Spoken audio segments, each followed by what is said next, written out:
Mas Bento, itu pun kutipan yang disampaikan oleh Ompong di majelisnya Habib siapa mereka kemarin. Di Ompong itu bernarasi bahwa kenapa Imam As-Sakhawi itu secara ijma memastikan bahwa Habib Ba'lawi itu keturunan Nabi.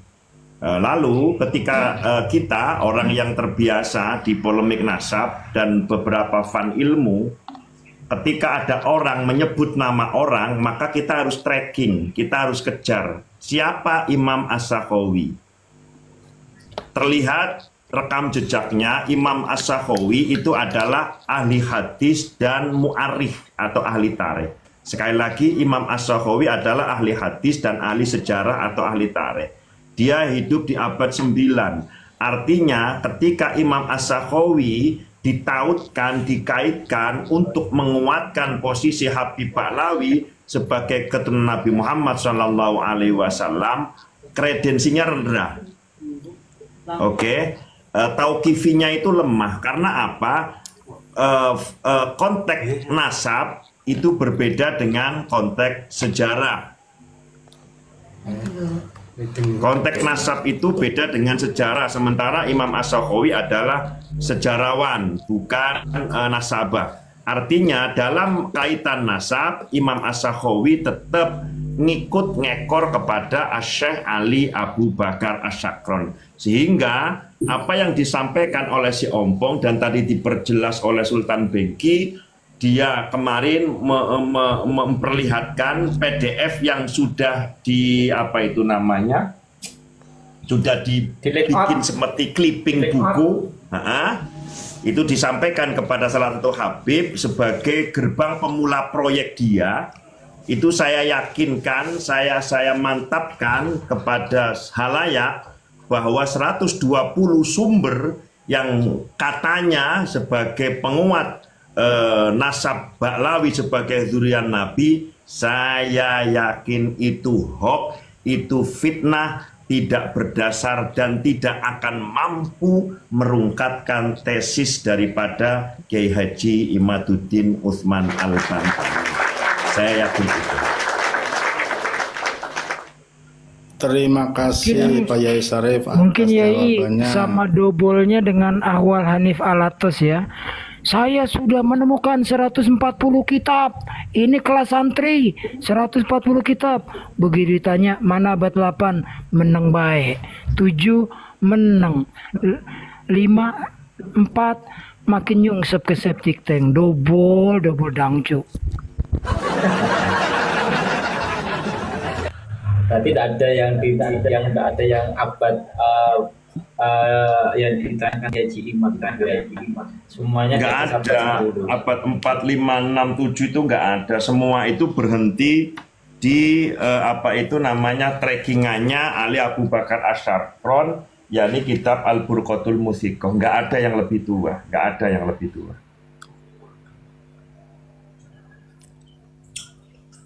Ya, silakan yang lain untuk bertanya. Mumpung ada Kiai Wali TikTok, ada monggo.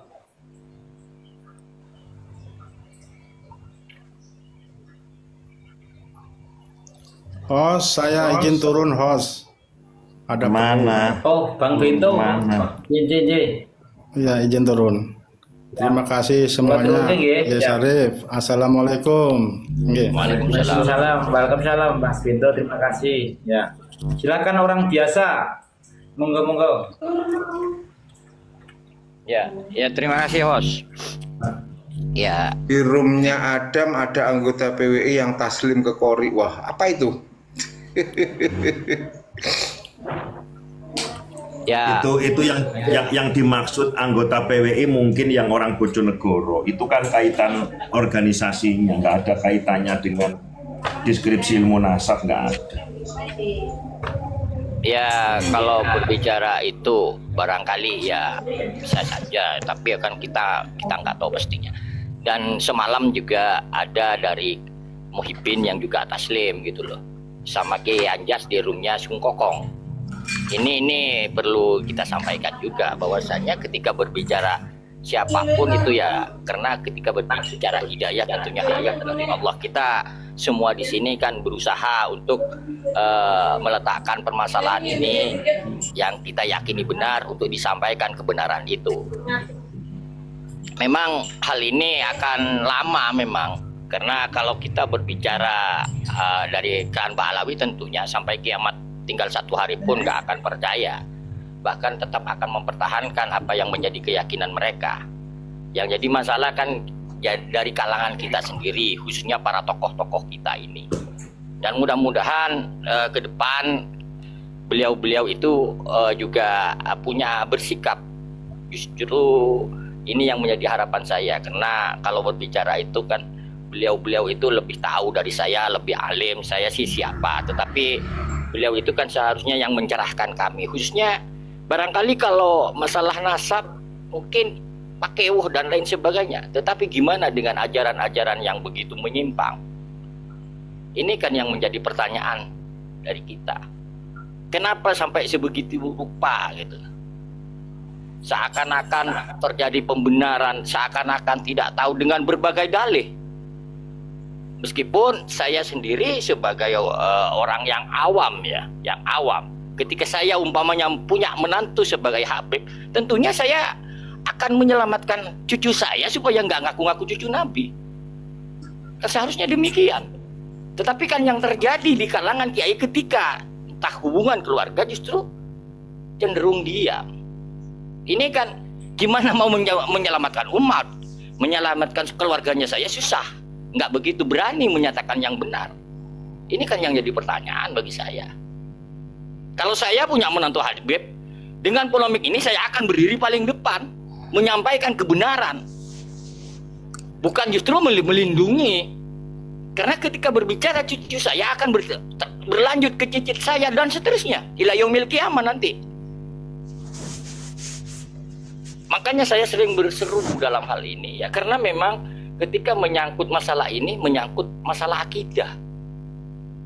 Belum lagi ajaran-ajaran kitab-kitab yang begitu banyak berceceran kemana-mana dengan ceramahnya. Kalau kita berbicara tentang orang non-muslim mencaci maki kita, wajar, nggak akan berpengaruh pada umat. Karena memang keyakinannya seperti itu gitu loh. Tetapi bayangkan ketika kita yang sudah bersahadat ditambah lagi ya dengan satu lagi jadi 3, kan ini kan. Makanya saya juga heran ketika ada yang teman-teman dari kalangan apologet itu kan yang hebat-hebat seharusnya kan juga ikut andil dalam hal ini. Jangan kita seperti kata orang Madura para pada bon murak mike beleng gitu loh. Artinya seperti kera menangkap belalang. Mau menyadarkan orang yang non muslim sementara yang muslim banyak yang sesat. Ini kan tidak, menurut saya ini kan langkah konyol menurut saya. Sementara yang sudah bersahadat maunya ditambah lagi 1 lagi gitu loh. Yang dua sahadat itu kan jadi 3 kan. Ya ini udah tahu kemana-mana, siapapun sudah banyak yang tahu tentang hal itu. Tetapi kan pura-pura tidak tahu. Belum lagi tentang mi'rajnya Faqih Muqaddam yang 70 kali itu dibenarkan dengan berbagai dalih. Ajaran-ajaran seperti ini kan ini menyesatkan. Tetapi ketika berbicara yang orang yang lain mau disadarkan dengan segala logikanya, jangan-jangan justru yang nanti yang sudah mu'alaf itu nggak percaya lagi, kok Islam seperti ini deh, kok nggak logis. Akhirnya kembali lagi kan. Makanya menurut saya alangkah baiknya, alangkah bijaknya juga kita berpikir gimana caranya menjaga akidah yang memang sesuai dengan ajaran Rasulullah Muhammad SAW. Ini yang nggak terjadi, dan ini amat menyesalkan dengan segala dalihnya. Sebagian ini ada yang alasannya nggak buka medsos, tetapi ketika kita amati HP-nya lebih canggih dari saya gitu loh. Ini kan aneh. Seharusnya beliau-beliau yang jadi memimpin kami yang awam ini, tetapi yang terjadi justru seakan-akan pura-pura tidak tahu. Ini yang mungkin sedikit menjadi kerisauan kita. Karena ketika berbicara agama Islam ini tantangannya cukup berat ke depan. Belum lagi yang banyak sekarang ya, orang-orang yang menafsirkan Al-Quran itu dengan berdasarkan otaknya dan lain sebagainya. Itu kan juga tantangan tersendiri. Belum lagi ketika kita diajak berislam menjadi agama yang halu oleh ajaran-ajaran Habib itu. Padahal saya yakin lah, Islam ini saya yakini agama yang paling benar dan agama yang paling sesuai, agama yang paling rasional. Tetapi oleh sebagian seakan-akan dianggap sebagai orang-orang yang halu nanti. Saya nggak mau seperti itu. Ini jadi sedih loh Bang, kalau beringat. Ini kenapa saya sampaikan, ini pengalaman Bang. Saya nggak umum-umum gitu loh. Saya nggak mau bahas nasab sebenarnya ketika berbicara dengan guru saya. Saya kasih tahu itu Bang, kitab Syarhul Ainiyah itu Bang. Saya tanyakan gimana ini, nggak dijawab loh Bang. Dengan kiai saya ini, saya gimana? Saya kembali lagi besoknya, itu belum ada jawaban Bang. Apakah tidak tahu orang saya tanyakan kok? Saya kan juga nggak mau sebagai orang nahdliyin ya tetap saya takdim lah, nggak mau suul adab. Tetapi ini kan lebih penting daripada sekedar polemik nasab itu sendiri ketika ajaran-ajaran seperti itu. Apa mau dibenarkan yang seperti itu? Ini kan sedih, jujur Bang. Saya tanya, tapi setelah hari ketiga ya saya menyerah juga lah. Akhirnya nggak mau tanya lagi. Ini pengalaman saya Bang. Terima kasih. Ya. Saya nanggapin 1 menit boleh host? Silakan monggo Pandito, silakan monggo. Ya, kalau mengenai debater Islam, awal-awalnya itu saya kan masih belum tahu ya, ketika Gus Wafi bilang, waduh, masa nggak ada yang bisa mematahkan tesis beri saya waktu seminggu. Saya nonton itu pertama kali dan live di Banten TV ya, ketika ditanya bagaimana sejarahnya Anda terlibat dalam polemik nasab ini. Seperti tadi saya bilang, pada suatu malam rombongan Habib datang mengatakan bahwa kita tidak bisa, udah nyerah, nggak bisa mengalahkan tesis Kiai Imad, nggak bisa jawab. Beri saya waktu seminggu. Nah itu saya masih, ini orang kurang ajar nih, masa zuriat Nabi dikutak-atik. Tapi dengan berjalannya waktu, hari ke hari, minggu ke minggu, saya belajar itu kan dari 2 informasi. Ternyata oh seperti ini. Lalu awal-awalnya itu saya dipentungi loh sama debater Islam. Misalnya seperti ini. Kalau nggak bisa baca kitab, lebih baik diam, nggak usah ikut-ikutan. Waduh, nangis saya di pojokan sumur. Tetapi 3 hari kemudian ternyata Rokim nggak pernah mondok dan SMA-nya cuma kuat 6 bulan, sama kan sama saya, bahkan saya lebih karena lulusan SMA terbaik se-Nusantara, berangkat lagi. Terus kemudian Acong, woi jangan menentang Gus Wafi, gimana pun dia guru kita. Saya nggak pernah menafikan loh, saya ini murid dari banyak tuan-tuan guru. Nah tetapi saya bilang sebelumnya tuh udah nonton Kiai Haji Alwi Nur Alam, mohon maaf kalau namanya salah, saya ingatnya Nur Alam aja. Nah itu dia bilang, Wafi jangan petentang-petenteng, menghina Ki Imad, bukan ahli nasab, belajarnya dari mana? Engkau sendiri bukan ahli nasab. Jadi saya di situ menyimpulkan, hanya karena orang bisa baca kitab bukan berarti ahli nasab, dan di dalam membaca ini harus ada kejujuran. Jangan dipelintir. Dulu kan dia gagah tuh. Kalau mau rungkatkan Ba'alawi berarti rungkat pula Ba'alawi. Wow, diprotes itu. Terus kemudian kalau sudah surah wali sifadoh nggak perlu. Ternyata makin hari ketahuan. Kapan mulainya surah wali sifadoh? Bukan dari abad 4, 5, 6, 7, 8 abad pengujian. Ternyata seperti itu. Nah makanya saya terjun itu sengaja ya jadi bemper. Bukan artinya kalau para debater nanti ikut rombongannya Wafi rame di Komal-Komal Nasab, itu kita agak sedikit rame sebenarnya karena kan mereka ahli dalam strategi, tutur kata, pengajuan argumentasi. Makanya saya bertahan di sini jadi bemper. Lalu disusul nanti ada Kang Riki, guru. Saya sih simple, debater-debater masuk itu udah saya akan bilang bahwa kalian ini munafik.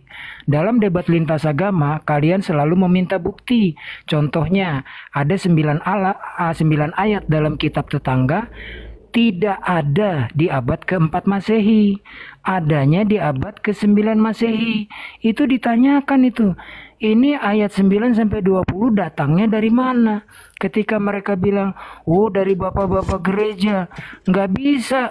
Itu kapan Bapak gereja abad ke-9 Masehi? Terus pokoknya ini iman kami, imani saja. Wah nggak bisa. Masa firman Tuhan nggak jelas arahnya, datangnya dari mana terus imani saja. Nah ini kan munafik. Ketika seseorang membela Ba'alawi, pasti akalnya jadi tumpul. Itu mengenai debater ya.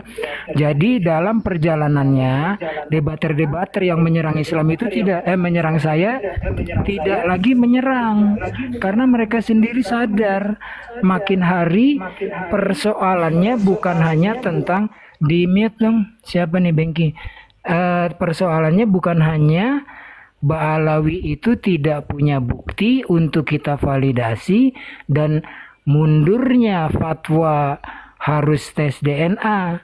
Ternyata banyak sekali daftar dosa dan kejahatan Ba'alawi. Dosa kepada din Islam ya, dengan ajaran-ajaran sesatnya, dan dosa kepada NKRI. Nggak pernah ikut perang, mengklaim. Jadi memang dasarnya ini persis ini dengan judulnya nih, benalu dan perusak. Jadi orang sudah bisa melihat sekarang ternyata persoalannya bukan cuma dua itu, tapi daftar kejahatan, penipuan, kebohongan dan dustanya serta pengkhianatan kepada NKRI besar sekali. Tidak tertolong, nggak usah kita bicara nasab. Apa peran Ba'alawi untuk NKRI? Baik masa kolonial menjelang Sumpah Pemuda, apalagi sesudah Sumpah Pemuda, perang kemerdekaan 45 sampai 50 nggak ada. Kalian itu antek, pengkhianat, mengharapkan malah Belanda balik lagi yang menang. Lanjut host, Mang Dangcuk itu Dangcuk.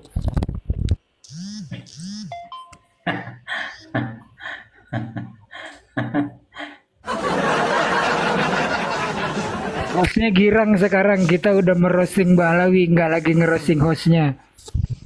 Ya, ini hostnya mau narasi kawan-kawan sedikit gitu, 2 menit.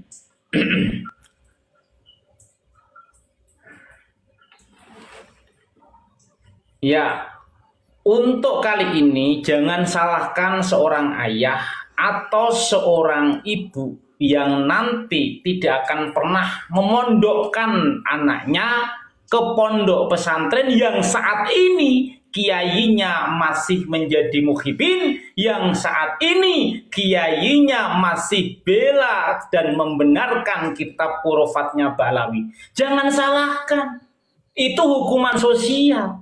Karena apa? Nanti ketika ayah dan ibu yang mempunyai anak laki-laki ataupun perempuan ketika sadar bahwa ketika nanti saya memondokkan anak saya di situ, maka kiai yang saat ini masih menjadi muhibin akan mencetak jongos-jongos baru, budak-budak baru, pesuruh-pesuruh baru dari klan Habib Ba'alawi. Ini nyata karena apa? Kiainya yang alim saja masih jadi budak, masih jadi pesuruh, bahkan nyembah-nyembah kakinya Habib seolah-olah ini orang yang wajib untuk dimuliakan. Tidak boleh. Jangan ya Dek ya, jangan. Itu kata Mas Yun.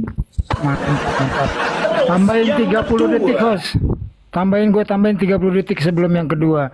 Jadi gue selalu menggaungkan itu, bapak-bapak, ibu-ibu, jangan mondokin putra-putrinya sebelum ketemu kiainya. Yai, bagaimana pandangan Anda terhadap Pak Alawi? Oh, mereka zuriat Nabi, begini begini. Jangan masukkan anak-anak kita ke situ. Apa sebabnya? Setinggi apapun ilmu anak kita nanti, katakan setara dengan, saya nggak boleh nyebut nama ya, saya sebut inisialnya aja nih. Setara dengan Buya Yahya, terus inisial lagi Ustadz Abdul Somad, inisial lagi Ustadz Hadi Hidayat. Tetap saja kalian budak, nggak bisa jadi Habib, ya. Jadi nggak boleh harus kita. Inisial Pandito itu nama asli. Loh, kalau nama itu UAH, inisialnya Ustadz Adi Hidayat. Kebalik-balik ini hostnya gimana sih? Nah, jadi jangan ya, jangan karena setinggi apapun itu kan ucapannya Rokim Ketua RA. Sehebat apapun ilmu kalian jadi ustadz, jadi kiai, jadi ulama, kalian tetap nggak bisa jadi Habib. Ini biangnya dangcu ini, Os. Lanjut tentang kedua tadi, butir duanya. Ya, poin yang kedua, bahwa keilmuan itu akan mengangkat seorang hamba mulia di hadapan Allah dan diberikan hadiah surga oleh Allah, dan keilmuan itu akan menjadi hina di hadapan Allah dan Rasulnya dan disiapkan oleh Allah neraka. Karena apa? Allah sudah mengabadikan dalam Al-Quran, yarfa'illahu alladhina amanu minkum walladhina utul ilma darajat. Kenapa amanu dulu, iman dulu? Maka iman itu harus bersanding dengan ilmi. Iman tanpa ilmu itu cuma kosong doang. Tersebaliknya, ketika ilmu tidak didasari dengan iman, itu juga hampa seperti setan yang punya ilmu tinggi, punya sesuatu yang lebih daripada ciptaan Allah yang lain, tetapi tidak punya iman, tidak beradab. Lah itu juga akan tersemat kepada kiai-kiai yang masih membenarkan ajaran Ba'alawi, bahkan masih mendukung Ba'alawi serta meyakini dia dan kelompoknya tersambung nasabnya ke Rasulullah. Maka dengan ilmunya itu mereka akan menjemput tiket nerakanya sendiri karena ilmunya. Dan yakinlah bahwa pembela tesis seperti Kiai Walid dan kawan-kawan itu masuk ke ranah yang benar, dikarenakan semua bukti, semua dalil disuguhkan. Manusia itu sempurna dengan akalnya sesuai firman Allah, laqad khalaqnal insana fi ahsani taqwim. Allah menciptakan manusia itu dengan sesempurna bentuk, beda dengan makhluk yang lain karena manusia punya akal. Dengan akal ini, wahai kiaiku, wahai gusku, gunakan. Karena apa? Sejarah bangsamu sedang diacak-acak. Sejarah pahlawan-pahlawan sedang diacak-acak. Bahkan nasab Wali Songo sedang dioplos. Maka bangkitlah wahai mukibo-mukibo, kembalilah ke pangkuan NKRI, ke pangkuan ulama-ulama dan kiai-kiai Nusantara. Sejatinya kelompok mereka itu peninggalan satu-satunya penjajah Belanda, dan doktrin-doktrin dari penjajah Belanda itu melekat kepada mereka. Maka benalu dan perusak itu tersemat pada kelompok Ba'alawi sampai hari ini. Dari dia sejak datang itu sebagai perusak di bangsa ini.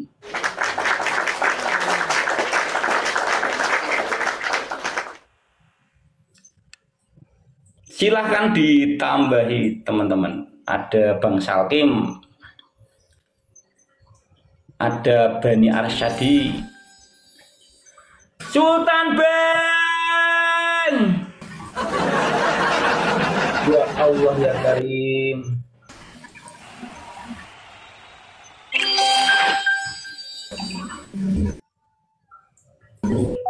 Contohnya itu, host. Contohnya Ustadz Hakim, ilmunya tinggi loh, tinggi. Tapi begitu dimaki-maki ya tetap nyium jempolnya si Khabib bocil-bocil. Ini bayangkan kawan-kawan, bayangkan. Ini tak putarkan sebentar ya. Seperti si Wisnu udah mengatakan apa? Udah bilang babi sama pakai mukoda. Mau apa lo? Saya tidak tahu. Anda ini pembela apa? Anda ini pembela apa sih? Nah, kayak gitu dong. Kalau Habib, ini Habib. Ini orang-orang kayak gini nih yang merusak habaib nih. Seolah-olah ngebela habaib tapi cuma buat popularitas. Mungkin hostnya, bajingan hostnya. Modar kan, mau setinggi langit, dimaki-maki sebagai budak. Ya, ilmu setinggi langit di hadapan para khabib, Anda tetap budak, Anda tetap jongos, Anda tetap pesuruh, tidak ada mulia-mulianya Anda di hadapan mereka karena mereka itu kelompok yang mulia.